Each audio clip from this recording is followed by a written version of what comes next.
Hello everyone, this is Shannon from That's So Po, and today I'm doing week 11 of my 2023 reads.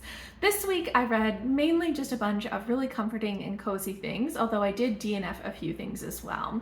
Timestamps and content warnings are in the description box below. Also, I did get a new phone, so I'm not really sure how the video and audio quality will be for this, so if you notice anything being an issue, definitely let me know in the comments down below and I'll see if I can mess with it as we go forward.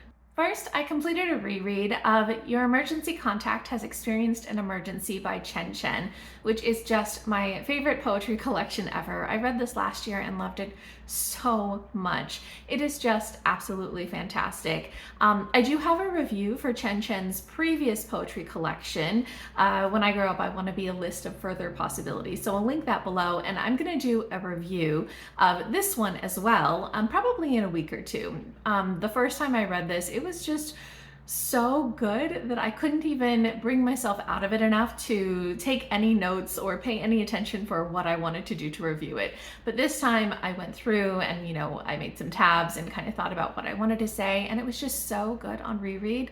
I think poetry especially is something that is great no matter how many times you read it, but I loved it. I love Chen's writing.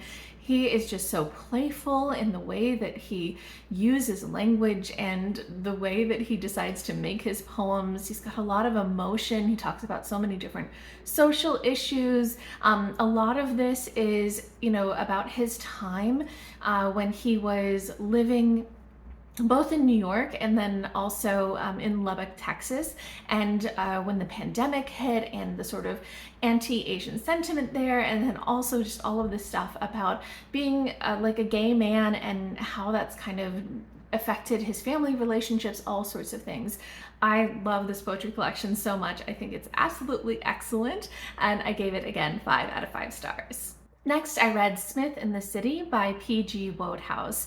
So this is a story that my husband Sush read out loud to me as a bedtime story. He's reading me all of P.G. Wodehouse's works as bedtime stories. And this is another one with Psmith, who is this guy who is really a little bit wild. He likes to be very ridiculous and a little surreal, and it just kind of lives life on sort of to the beat of his own drum.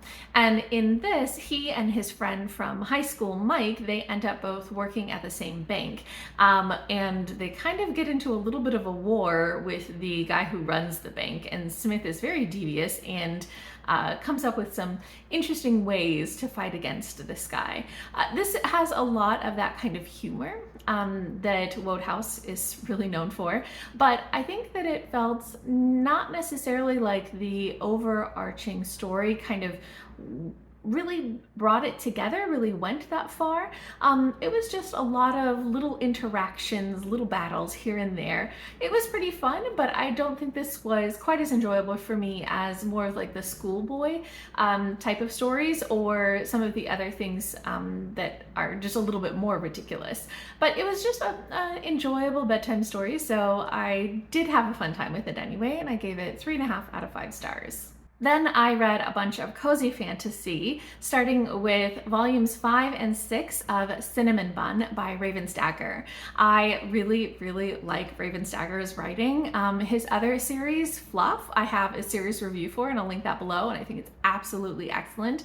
And Cinnamon Bun is just such a fun series. It's about a human girl who ends up getting kind of going through a portal, I guess you could say, to this other fantasy world where she ends up kind of needing to do a lot of things, but she is a very sweet person who just wants to make friends and go on adventures, and she gets the Cinnamon Bun class where her powers are things like cleaning and jumping, and she's like, wait, what, don't I get fireballs?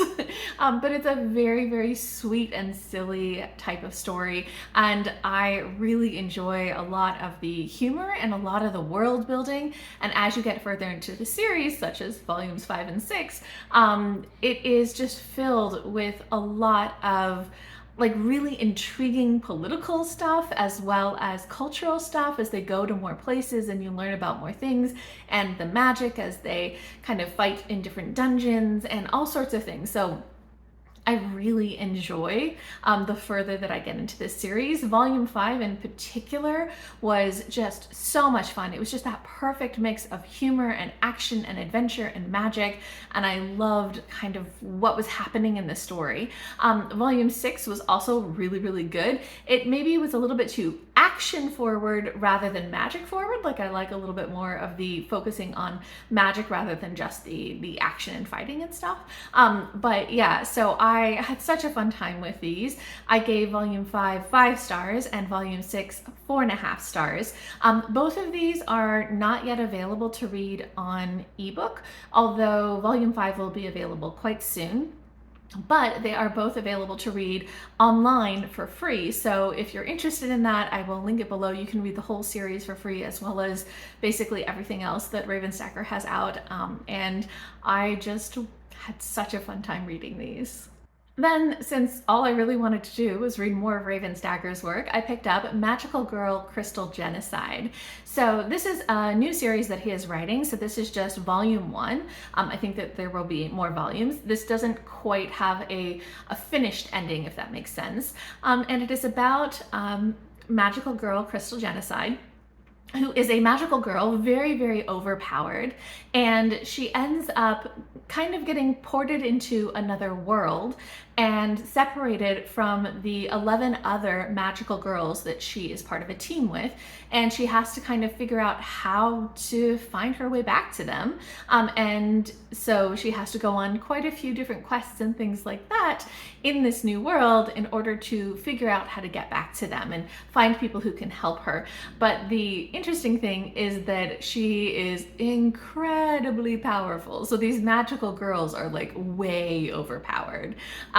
And so it's just very amusing because she just seems like a, cutesy little girl, except that she has so much power. And so it's just about people underestimating her and her, just being like, okay, well, I guess I'll just kill everything.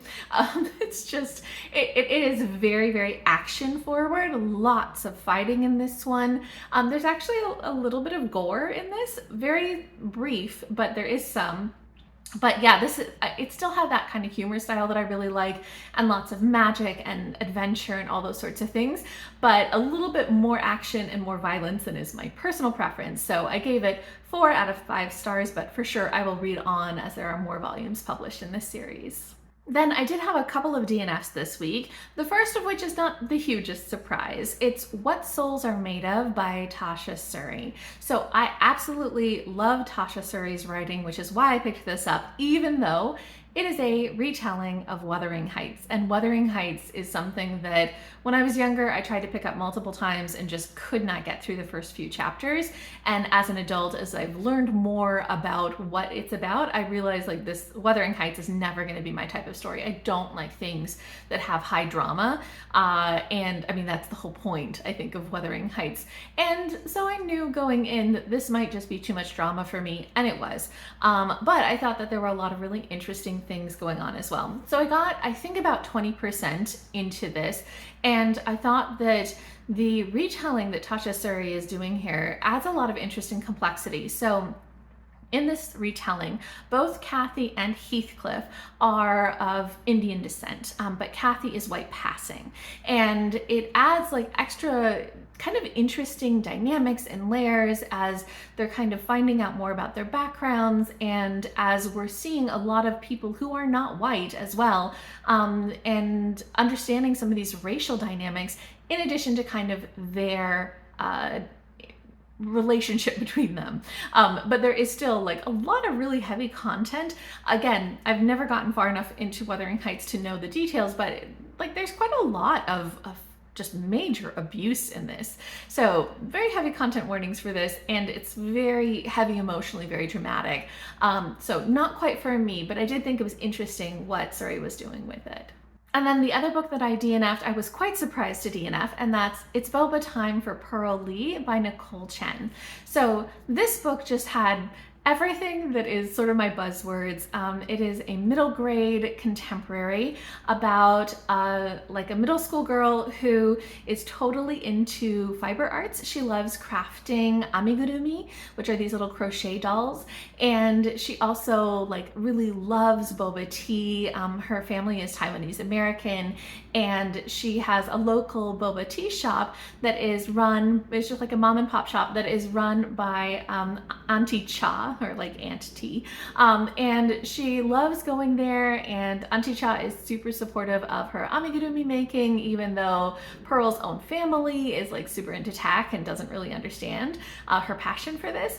So yeah, I thought that this was such a like an interesting kind of premise for a book where Pearl basically decides that she's going to try to fundraise by selling her amigurumi to help Auntie Cha because her business is struggling a little bit.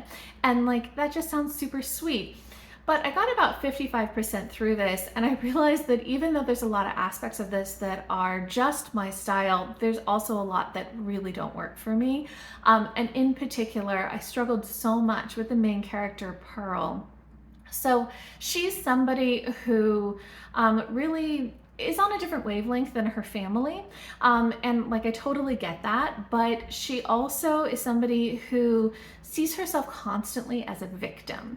So anytime anybody disagrees with her or has a different opinion than her or anything like that, she sees herself as a victim and gets really defensive and angry, and she lashes out at people a lot, even her best friends.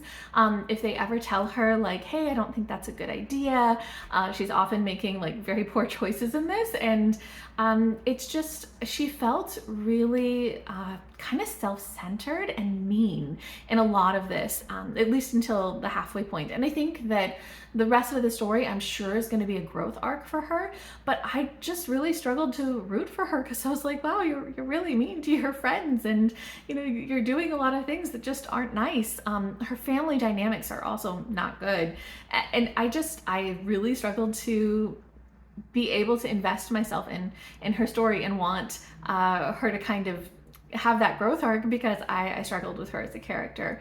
So yeah, this one just ended up not working out for me, but I think that there's still a lot of really interesting things going on in this story, and that growth arc probably is gonna happen. I just didn't get that far. So that's everything that I read and DNF'd this week. If you guys have read any of these, you're interested in them, you want to share with me what you've been reading, or if you have any feedback on the new video and audio, if there's any issues, let me know. Just leave me a comment down below.